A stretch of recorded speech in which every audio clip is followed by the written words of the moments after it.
Hi friends, welcome to my channel. ఈ వీడియోలో మీకు నేను జొన్న దోశల రెసిపీ అయితే చూపిస్తానండి. ఇవ్వండి, ఇలా ఈ జొన్నలు అయితే తీసుకున్నాను. ఈ గ్లాస్ తోటి నేను రెండున్నర గ్లాసు జొన్నలు అయితే తీసుకుంటున్నానండి. చూడండి, ఈ గ్లాస్ తోటి. అలాగే ఏ గ్లాస్ అయితే తీసుకున్నానో ఆ గ్లాస్ తోటి 1.5 గ్లాసు మినప్పప్పు అయితే తీసుకున్నాను. దానికి నేను పొట్టు మినప్పప్పు అయితే యూస్ చేస్తున్నానండి. దీంతో చూడండి, 2.5 గ్లాసు జొన్నలకి 1.5 కూడా కాదు, ఒక గ్లాసు కొంచెం, తర్వాత ఒక గ్లాస్ తోటి రైస్ తీసుకున్నానండి.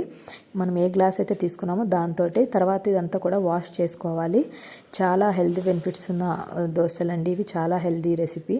ఇదిగోండి, ఇట్లయితే ఒక 12 అవర్స్ అయితే నానబెట్టుకోవాలండి, పక్కన పెట్టేసుకోవాలి 12 అవర్స్ అయితే. తర్వాత దీన్ని మిక్సీకి కానీ గ్రైండర్కి కానీ వేసుకోవాలి. నాకైతే గ్రైండర్కి వేస్తేనే చాలా బెటర్ అండి, చాలా బ్యాటర్ అయితే ఒదుగుతుంది, స్మూత్గా వస్తుంది. ఇదిగోండి, ఇట్లాగైతే మంచిగా మెదగాలండి. తర్వాత దీన్ని పులిసిన తర్వాత అయినా వాడుకోవచ్చు, లేదంటే ఇన్స్టాంట్గా అయినా కూడా బాగుంటుందండి. టమాటా పచ్చడితో కానీ ఇంకేదైనా రోటి పచ్చడితో కానీ చాలా టేస్టీగా ఉంటుంది. ఇట్లా అయితే తర్వాత ఇంకా దోశలు పోసుకోవడమే.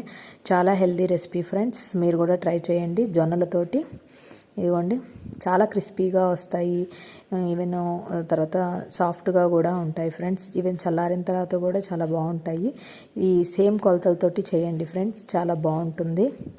ఇదిగోండి, సరే ఫ్రెండ్స్, ఇంకా వీడియో నచ్చితే తప్పకుండా ప్లీజ్ లైక్ చేయండి, సబ్స్క్రైబ్ చేసుకోండి, షేర్ చేయండి. ఇదిగోండి, దీనైతే టమోటా పచ్చడి కందిపొడితో అయితే ఇంకా చాలా టేస్టీగా ఉంటుందండి. మీరు కూడా తప్పకుండా ట్రై చేసి ఎలా ఉందో కామెంట్స్లో నాతో షేర్ చేసుకోండి ఫ్రెండ్స్. Okay, bye.